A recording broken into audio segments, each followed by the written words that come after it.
दोस्तों, आज के इस वीडियो में हम स्टेरॉइड के बारे में बात करने वाले हैं। हम आपको बताएंगे कि स्टेरॉइड कितने प्रकार के होते हैं, इसके क्या फायदे होते हैं और इसके क्या नुकसान हैं। तो बने रहिए हमारे साथ इस वीडियो के अंत तक। दोस्तों, वैसे तो स्टेरॉइड एक प्रकार के हार्मोन होते हैं जो शरीर में स्वाभाविक रूप से बनते हैं। स्टेरॉइड दवाएं मानव निर्मित होती है और शरीर में बने प्राकृतिक हार्मोन का कृत्रिम रूप होती है। स्टेरॉइड दवाएं कई अलग चिकित्सा स्थितियों के लिए दी जाती है। बीमारी के इलाज के लिए उपयोग की जाने वाली स्टेरॉइड दवाओं के प्रकार के कार्टिकोस्टेरॉइड्स कहा जाता है। पूरे विश्व में पेशेवर एथलीटों और बॉडी बिल्डर के बीच स्टेरॉइड का दुरुपयोग सबसे आम है। किशोर और वयस्क जिनको लगता है कि उन्हें अपने बारे में अच्छा महसूस करने के लिए मांसपेशियों को बढ़ाने की जरूरत है, वो भी स्टेरॉइड का दुरुपयोग कर सकते हैं।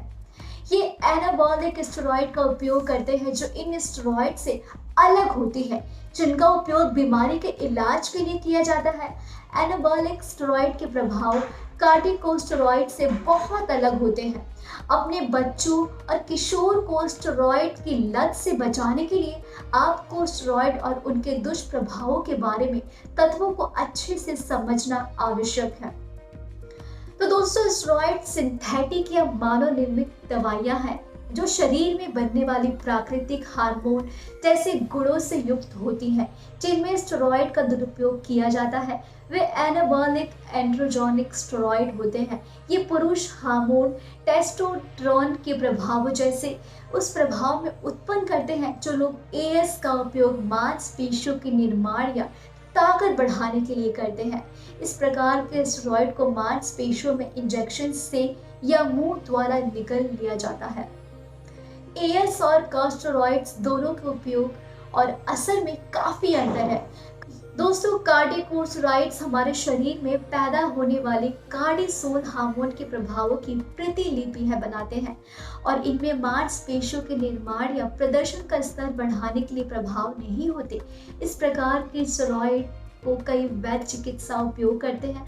हालांकि स्टेरॉइड लेने वाले पुरुष और महिलाएं जो मसल्स बढ़ाने के लिए उसका उपयोग करते हैं, वे अवैध रूप से ऐसा करते हैं। स्टेरॉइड का उपयोग करने वाले लोग आमतौर पर मांसपेशियों की ताकत में तेजी से वृद्धि का अनुभव करते हैं और भारी वजन उठाने की इस बढ़ी हुई क्षमता के कारण मांसपेशियों की वृद्धि तेजी से हो जाती है, जिसका अर्थ है कि लोग अपने मांसपेशियों की जल्दी रिकवरी होने के कारण अधिक बार और लंबी अवधि के लिए वर्कआउट कर सकते हैं।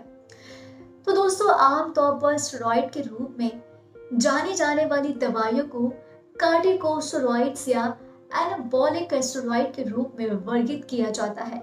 कार्टिकोस्टेरॉइड्स जैसे कि कॉर्टिसोन की दवाइयां हैं जो डॉक्टर सूजन को नियंत्रित करने में मदद करने के लिए उपयोग करते हैं। कार्टिकोस्टेरॉइड्स फेफड़ों की श्वास नली में सूजन, म्यूकस उत्पादन को कम करने के लिए बहुत अच्छा इलाज है।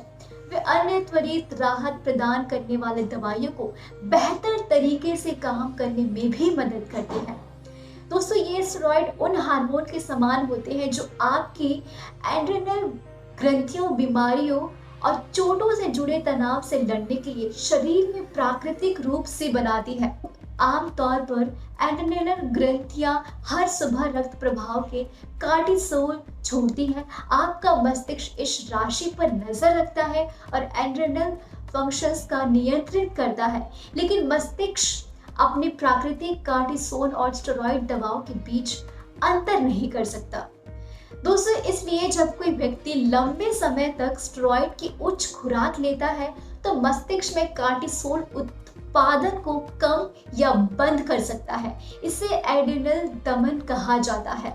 दोस्तों, एक बार फिर सुनिए, इसे एड्रेनल दमन कहा जाता है। हेल्थ केयर प्रदाता और आमतौर पर एड्रेनल ग्रंथि को ठीक करने और सामान्य स्तर पर कार्टिसोल का उत्पादन से शुरू करने के लिए स्टेरॉइड खुराक को धीरे धीरे कम करते हैं। यदि आप लंबे समय तक स्टेरॉइड पर हैं तो अचानक उन्हें बंद ना करें। अपने डॉक्टर्स के पर्चे का पालन करें। तो आपको बता दें कि किन किन बीमारियों के इलाज के लिए कार्टिकोस्टेरॉइड्स लेने की आवश्यकता हो सकती है। अर्थराइट्स, अस्थमा, ऑटोइम्यून बीमारियों जैसे लूप्स और मल्टीपल स्क्लेरोसिस, एक्जिमा और चकत्ते की जैसे त्वचा की परेशानियों में कार्टिकोस्टेरॉइड्स लेने की आवश्यकता होती है। अब बात करते हैं एनाबॉलिक। दोस्तों एनाबॉलिक स्टेरॉइड की दोस्तों एनाबॉलिक स्टेरॉइड सिंथेटिक हार्मोन है जो मांसपेशियों का उत्पादन करने और मांसपेशियों को टूटने को रोकने के लिए शरीर की क्षमता को बढ़ा सकती है। कुछ एथलीट इस उम्मीद से स्टेरॉइड लेते हैं कि वे अधिक तेज गति से दौड़ने लगे, अधिकतर दूर मारने और भारी वजन उठाने, अधिक ऊंचा कूदने या अधिक सहन करने की क्षमता प्राप्त करेंगे। भारत ने बिना डॉक्टर के किसी पर्चे के एनाबॉलिक स्टेरॉइड का उपयोग करना कानून के खिलाफ है। दोस्तों एंडोस्टेरॉन या एंडो एक प्रकार का एनाबॉलिक स्टेरॉइड है, एक एथलीटा द्वारा लिया जाता जो मांसपेशियों को बनाना चाहते हैं। यह अब स्वास्थ्य होने वाले संदिग्ध जोखिम के कारण एक नियंत्रित पदार्थ है और केवल पर्चे द्वारा ही उपलब्ध हो। इस बात का कोई सबूत नहीं है कि इसका कोई महत्वपूर्ण एनाबॉलिक प्रभाव है। खेल के लिए स्टेरॉइड का उपयोग भारत में पूरी तरह से अवैध है और कुछ स्टेरॉइड दवाएं जो प्रतिबंधित है वे भी अवैध है, चूंकि यह एथलेटिक उद्देश्यों के लिए अपने कानूनी रूप से सही नहीं है, इसलिए इस उद्देश्य के लिए बेची गई दवाओं की गुणवत्ता का उपयोग पर कोई कानूनी नियंत्रण नहीं होता है। दोस्तों अवैध स्टेरॉइड इंटरनेट के माध्यम से और अन्य अवैध दवाओं की तरह अनौपचारिक डिलीवरों के माध्यम से प्राप्त किए जाते हैं। हालांकि ये बेईमान और फार्मासिस्ट, डॉक्टर और पशु चिकित्सकों के माध्यम से भी उपलब्ध हो सकते हैं। दोस्तों कभी कभी डिजाइनर स्टेरॉइड को एथलीटों को डोपिंग प्रशिक्षण पास करने में सक्षम बनाने के लिए उत्पादित किया जाता है। उनकी रचना और उपयोग पूरी तरह से अनियमित है, इसलिए वे आपके जीवन को खतरे में डालते हैं। एथलीट अक्सर अन्य एथलीटों को जो वेबसाइटों या जिमों या गुरु से प्राप्त जानकारी का उपयोग करके ट्रायल एंड एरर आधार पर स्टेरॉइड का उपयोग करते हैं। नतीजतन उनके पास अच्छी चिकित्सा या अच्छी संबंधी जानकारी और समर्थन तक पहुंच नहीं होती है जो इन दवाओं का उपयोग करते समय उन्हें सुरक्षित रख सकती है। आप इस तरह के किसी प्रोडक्ट का सेवन बिल्कुल भी ना करें। तो दोस्तों आपको ये वीडियो कैसा लगा नीचे कमेंट बॉक्स में कमेंट करके हमें अपनी राय जरूर दें।